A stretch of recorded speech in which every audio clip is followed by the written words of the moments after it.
Hello everyone, welcome back to our channel DNS day night study.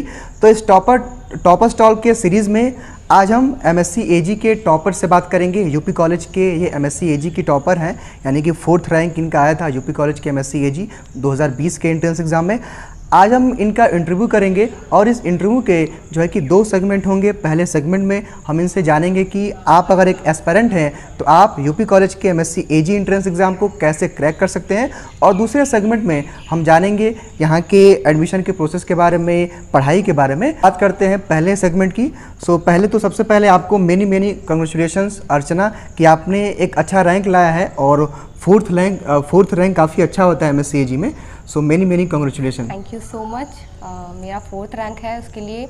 और मेरा नाम अर्चना यादव है। मैं एमएससी एजी में इस बार फर्स्ट ईयर की स्टूडेंट हूँ और इस बार मैं आप लोगों को बताऊंगी कि यूपी कॉलेज का एंट्रेंस एग्ज़ाम एमएससी एजी को कैसे क्रैक करना है, क्या पैटर्न होता है। जी, तो देखिए अर्चना जी, अभी जो भी एस्पिरेंट एक आते हैं एज एस्पिरेंट, जो भी उनके डाउट्स होते हैं, जो क्वेरीज होती हैं, उन्हीं के बेसिक से सवाल हैं और उन्हीं के द्वारा ये सब क्वेरीज आई हैं, उन्हीं के थ्रू आज का ये इंटरव्यू हमारा रहेगा। तो सबसे पहला हमारा आपसे ये सवाल है कि जब कोई एक नया एस्पिरेंट आता है तो वो यूपी कॉलेज की एमएससी एजी एंट्रेंस एग्ज़ाम की तैयारी की शुरुआत कैसे करे या फिर तैयारी कैसे करे वो? जी, सबसे पहले तो क्योंकि अभी क्या है कि हमारे पास अब टाइम नहीं है, 1 या 1.5 महीने का टाइम रह गया है, तो हमें कम टाइम में मोर स्टडी करनी है। तो इसके लिए जो अच्छा ट्रिक या पैटर्न जो है एग्ज़ाम का, वो पहले तो ये कि आप ये जान लें कि यूपी कॉलेज का एमएससी एजी का जो पेपर आता है वो किस तरीके का आता है। तो एमएससी एजी का जो क्वेश्चन पेपर बनता है वो पूरे 10 सब्जेक्ट से बनते हैं। 10 सब्जेक्ट? जी, यानी कि जो लोग जो बीएससी एजी करते हैं उन्हीं के 10 सब्जेक्ट्स होते हैं। बीएससी एजी से जो 10 सब्जेक्ट हैं उसी से। जी। और एक सब्जेक्ट से 10 क्वेश्चन पूछे जाते हैं, उसी तरह 10 सब्जेक्ट से पूरे 100 क्वेश्चन। 100 जी। तो एक क्वेश्चन 1 मार्क्स का होता है और यूपी कॉलेज की सबसे अच्छी बात है कि यहाँ पर माइनस मार्किंग, नेगेटिव मार्किंग नहीं होती है। बिल्कुल नहीं होती है। तो आप सारे क्वेश्चन को अटेम्प्ट कर सकते हैं। जी। तो आपने बताया कि सबसे पहले यानी कि जो भी एस्पिरेंट है उनको पेपर जो है कि देखना होगा, पैटर्न को समझना होगा, उसके अकॉर्डिंग तैयारी करनी होगी। ठीक है, पहली बात रही। और हमने देखा है जो भी एस्पिरेंट हमारे व्हाट्सएप पे ऐड होते हैं और उनकी जो क्वेरीज आती हैं कि सर ये जो पेपर होता है एंट्रेंस एग्जाम का, इसमें हिंदी में क्वेश्चन आते हैं कि इंग्लिश में आते हैं? इसमें टोटली इंग्लिश क्वेश्चन आएगा। हिंदी से रिलेटेड कोई मतलब हिंदी लैंग्वेज नहीं होगी, इसमें इंग्लिश का लैंग्वेज यूज होगा। हालांकि जाहिर सी बात है पीजी कोर्स हैं तो वैसे भी जो एजी के स्टूडेंट होते हैं तो पूरा वो इंग्लिश में ही होता है। तो जैसा कि आपने बताया, लेकिन कुछ डाउट्स होते हैं मन में जो भी एस्पिरेंट आता है। ठीक है, हमने दूसरा सवाल आपसे कर लिया। तीसरा सवाल हमारा ये है आपसे, हमारा क्या जो एस्पिरेंट होते हैं उनके मोस्टली डाउट्स होते हैं कि जो प्रीवियस ईयर के जो क्वेश्चन पेपर्स होते हैं उनका कितना रोल है एंट्रेंस एग्जाम को क्रैक करने में? ऐसा कि हम लोग का क्या था कि उस टाइम पर पेपर हम लोग को नहीं मिले थे। हम लोग फर्स्ट टाइम ऐसे थे जिनका क्वेश्चन पेपर उनको वापस किया गया, वरना हम लोग के पास पहले पेपर नहीं मिलता था यूपी कॉलेज का। जी, एकदम नहीं। तो हमें कोई आइडिया नहीं था कि हमें कैसे पढ़ना है या कैसे क्रैक करना है। तो हमने 10 सब्जेक्ट जो यहाँ पर हैं, तो जो 10 सब्जेक्ट हैं उसको हमने पढ़कर वहीं से सारा जो क्वेश्चन पुटअप हुआ था उससे स्टार्टिंग की थी। सबसे पहले ये कि जो आपके बीएससी एजी के जितने भी नोट्स हैं, यूपी कॉलेज के नोट्स बीएससी एजी के सबसे बेस्ट होते हैं। तो आप वो फर्स्ट से लेकर 7 सेमेस्टर तक का पूरा पढ़िएगा और फोकस करने की ज़रूरत है आपको 5, 6, 7 ये सेमेस्टर बहुत ही इंपॉर्टेंट होते हैं और यहाँ से क्वेश्चन ज़्यादातर पुटअप होते हैं। जी। सेकेंड, आपके पास कम टाइम है तो आप नीमराज शुंडा की बुक ज़रूर पढ़िएगा क्योंकि क्वेश्चन वहाँ से ज़रूर आते हैं। जी। सेकंड, अगर आपके पास टाइम ज़्यादा है, आपने सब पढ़ लिया है, आपको लगता है कुछ और भी पढ़ना चाहिए, तो आप फंडामेंटल्स ऑफ एग्रीकल्चर यानी कि अरुण कात्यायन का वॉल्यूम 1 और 2 दोनों पढ़िएगा। जी। तो जैसा कि इन्होंने बताया है, हालांकि देखिए चाहे आप किसी भी कॉलेज से बीएससी एजी कर चुके हैं तो इन्होंने बताया कि 5th, 6th, 7th एंड वाला जो होता है सेमेस्टर उसको पढ़ना, यानी कि उसी के सिलेबस को आप अच्छे से कवर करिए, फोकस ज़्यादा करिए। इन्होंने आपको 2 से 3 जो है कि बुक भी रिकमेंड की है, तो उसके अकॉर्डिंग भी आप अपनी तैयारी कर सकते हैं। हालांकि सबसे अच्छी चीज़ इन्होंने बताया अभी कि यहाँ पर नेगेटिव मार्किंग कोई प्रावधान नहीं है, तो आसानी से जो है कि आप एंट्रेंस एग्जाम को क्रैक कर सकते हैं। सवाल हमारा आपसे है, जैसे कि मोस्टली एस्पिरेंट के मन में डाउट होता है कि जो क्वेश्चन आते हैं वो किस सब्जेक्ट से आते हैं, ज़्यादातर क्वेश्चन किस सब्जेक्ट से आते हैं। तो आपने पेपर्स को देख करके मतलब कि आपके एक्सपीरियंस क्या रहे हैं, आपने पेपर को दिया है तो आपका क्या मानना है कि कौन से सब्जेक्ट से ज़्यादातर क्वेश्चन आते हैं? क्वेश्चन की अगर हम बात करें तो जैसे मैंने पहले ही बताया कि 10 10 सब्जेक्ट्स हैं पूरे तो BSc। ऐसा नहीं किसी एक सब्जेक्ट पर आपको ज़्यादा फोकस करना नहीं, आपको इक्वली सारे सब्जेक्ट पर बराबर बराबर जो है फोकस करना है जी। और मैं उनका नाम बता देती हूँ। जो सब्जेक्ट हैं 10 सब्जेक्ट हैं वो है agronomy, soil science, horticulture, economics, agriculture engineering, entomology, plant pathology, genetics and plant breeding and genetics, ये इंपॉर्टेंट है। और उसके बाद एग्रीकल्चर इंजीनियरिंग, ये आपके 10 सब्जेक्ट हैं और इसी में से 10-10 क्वेश्चन आते हैं और आपको इसी में से वो जो 5, 6, 7 सेमेस्टर है, जिनका सेमेस्टर सिस्टम है उनको 5, 6, 7 और जिनका ईयरली एग्ज़ाम होता है उनके लिए second year, third year, fourth year, अब तीनों पर फोकस करिएगा। जैसा कि उन्होंने बताया है कि जो 10 सब्जेक्ट्स होते हैं एग्रीकल्चर में BSc AG में, तो आपको यानी कि पर सब्जेक्ट से 10 क्वेश्चन जो है कि लगभग आपके एंट्रेंस एग्जाम में आने हैं यूपी कॉलेज के BSc AG में। हालांकि कंपटीशन काफ़ी बढ़िया देखने को मिलता है, यहाँ पे सीट कम है और AG के लिए यहाँ पे काफ़ी फेमस है कॉलेज हमारा।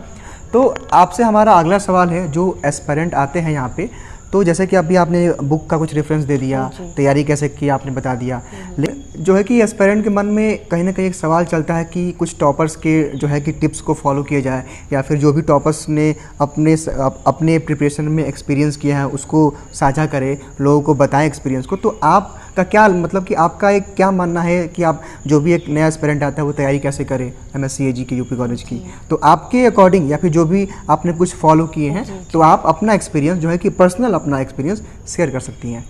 मेरा जो पर्सनल एक्सपीरियंस रहा, क्योंकि तैयारी तो हम सभी 1-1.5 महीने पहले ही शुरू करते हैं जी। तो पर्सनल एक्सपीरियंस में मैं ये बोलूँगी कि BSc के पूरे नोट्स पढ़िएगा। फोकस आपको मेनली जरूर 5, 6, 7 पर करना है, बट आपको सारा पढ़ना है क्योंकि क्वेश्चन हर तरीके से आते हैं। सेकंड की नीमराज शुंडा मस्ट बी कि आप उसे पढ़ें, वो उससे क्वेश्चन पुटअप होते हैं, उसमें आपको डेट्स पूछा जाता है जो इंपॉर्टेंट डे, जैसे इन्वायरमेंट डे कब मनाया जाता है, ये सारे क्वेश्चन, तो आप नीमराज शुंडा को पूरा ज़रूर पढ़िएगा। उसके बाद पढ़ने का जो टिप्स है वो कुछ इस तरह है कि आपको जो पढ़ने की टाइमिंग है, अगर आप रात में पढ़ते हैं तो बेसिकली आप रात में ही पढ़िए, और जो लोग 4 बजे उठकर पढ़ते हैं उनके लिए बेस्ट टाइमिंग होती है, तो 4 से आप जितने घंटे पढ़ सकते हैं उतना पढ़ें। यूँ तो अपना अपना पोटेंशियल होता है और अपनी अपनी वो स्ट्रेंथ होती है और अपना अपना वो टाइम के हिसाब से लोग पढ़ते हैं। तो इन्होंने बताया कि आप तैयारी कैसे करें, ये तो हमारा पहला सेगमेंट हो गया इंटरव्यू का। अब हम इस इंटरव्यू के दूसरे सेगमेंट में ये जान लेते हैं कि यहाँ के एडमिशन का प्रोसेस क्या है, कट ऑफ कितना जाता है और यहाँ की MSc AG की पढ़ाई कैसी होती है। तो जैसा कि आपने प्रिपरेशन के बारे में बता दिया, तैयारी कैसे करें, सब्जेक्ट आपने बता दिए, क्वेश्चन बता दिए कि 100 क्वेश्चन आते हैं और नेगेटिव मार्किंग नहीं होती है, ये सारा कुछ हमने जान लिया। अब जो एस्पिरेंट होते हैं उनके मन में कहीं ना कहीं एक सवाल चलता है कि ठीक है हमने एंट्रेंस एग्जाम दे लिया, उसके बाद उनके मन में डाउट होता है, वो बार बार सर्च करते हैं, फिर जानना चाहते हैं कि कट ऑफ यानी कि एक मिनिमम कट ऑफ कितना होता है। तो हालांकि यहाँ पे एक चीज़ और आता है MSc AG में कि कट ऑफ के बेस पे जो है कि यहाँ पे सब्जेक्ट भी अलॉट होते हैं। तो एक पहले मिनिमम कट ऑफ हम जान लेते हैं, बाकी सब्जेक्ट पे बात करेंगे। जी, तो यहाँ अगर मैं बात करूँ यूपी कॉलेज का जो कट ऑफ जाता है MSc AG का, जी यूपी कॉलेज का MSc AG का जो कट ऑफ जाता है वो 60 से 65 मैक्सिमम ये, और मिनिमम 35, और इसी के अकॉर्डिंग जो होता है वो आपको सब्जेक्ट मिलते हैं। तो मैं पहले बता दूं कि यहाँ 4 सब्जेक्ट हैं UP college, UP college MSc AG। First है हॉर्टिकल्चर, क्योंकि पहले रैंक में जिसका मार्क्स आता है वो हॉर्टिकल्चर ले सकता है। सेकंड है agriculture, chemistry and soil science. Third है इकोनॉमिक्स एंड फोर्थ है डेयरी। अगर मैं सीट्स की भी बात करूँ तो उसके अकॉर्डिंग देखा जाए तो horticulture, economics and soil science इसमें 15 सीटें हैं, जबकि डेयरी में 8 सीटें हैं। अब इसी के अकॉर्डिंग आपकी जो चॉइस, अगर आपके मार्क्स बहुत अच्छे हैं, आपको जिसमें इंटरेस्ट है जिस सब्जेक्ट में, आप वो ले सकते हैं। लेकिन आपको जानना है कि कब सबसे ज़्यादा किस में कंपटीशन है, कि ज़्यादातर किस सब्जेक्ट को लोग चूज़ करते लेना चाहते हैं। तो सबसे ज़्यादा तो आपका एक है हॉर्टिकल्चर, दूसरा है सॉइल केमिस्ट्री या सॉइल साइंस, क्योंकि इसमें ज़्यादा रहता है। और टॉपर्स में मोस्टली जो होता है वो हॉर्टिकल्चर में ही एडमिशन लेते हैं। हॉर्टिकल्चर को ये लोग चूज़ करते हैं ज़्यादातर। और आपका क्या रहा है? जी, मेरा भी हॉर्टिकल्चर। हाँ, जाहिर सी बात है, आपका रैंक अच्छा था, नंबर अच्छा था, तो आप वही चूज़ करेंगे, क्योंकि मैक्सिमम लोगों की वही एक तरह से रेफरेंस होता है, पहला जो कि एक पसंद भी होती है और लोग वही लेना चाहते हैं। जैसा कि इन्होंने बताया कि एक 65 मैक्सिमम और 35 मिनिमम। हालांकि इन्होंने बताया है कि कैटेगरी वाइज जैसे कि आपका मार्क्स रहता है उसके अकॉर्डिंग आपको सब्जेक्ट मिलता है। तो यहाँ पे जो कुछ एस्पिरेंट इस वीडियो को देख रहे होंगे उनके मन में अब सवाल ये होगा कि ठीक है हॉर्टिकल्चर के लिए उनको टॉप 10 में या फिर टॉप 15 में आना पड़ेगा, ठीक है। अब जो है कि मान लीजिए जिसका सबसे मिनिमम नंबर रहेगा तो उसको यहाँ पे कैसे मिलता है, यानी कि कौन कौन से सब्जेक्ट अलॉट उसको होते हैं? इकोनॉमिक्स भी मिल सकता है, उसको डेयरी भी मिल सकता है, ये दो सब्जेक्ट हैं, क्योंकि बाकी सॉइल साइंस और हॉर्टिकल्चर के मार्क्स अच्छे होने चाहिए। जी, तो इनका कहने का मतलब ये है कि देखिए, अगर आप एक टॉपर हैं या फिर आपका जो है कि 10 बच्चों में, टॉप 10 बच्चों 15 बच्चों में नंबर नाम आता है और आपका मार्क्स आता है, तो आप चारों सब्जेक्ट्स में से कोई भी चूज़ कर सकते हैं, उसमें आपको एकदम फ्रीडम है। लेकिन हाँ, अगर आपका मार्क्स कम है तो कहीं ना कहीं से आपको कॉम्प्रोमाइज़ करना होगा और आपको जो इन्होंने बताया है इकोनॉमिक्स या फिर डेयरी वगैरह लेने पड़ेंगे। खैर, वो तो डेयरी वगैरह भी ठीक होता है, तो सबके अपने अपने पसंद की बात होती है, या फिर आगे करना क्या है, ये सब चीज़ें होती हैं। तो हमने इनसे कटअप के बारे में जान लिया।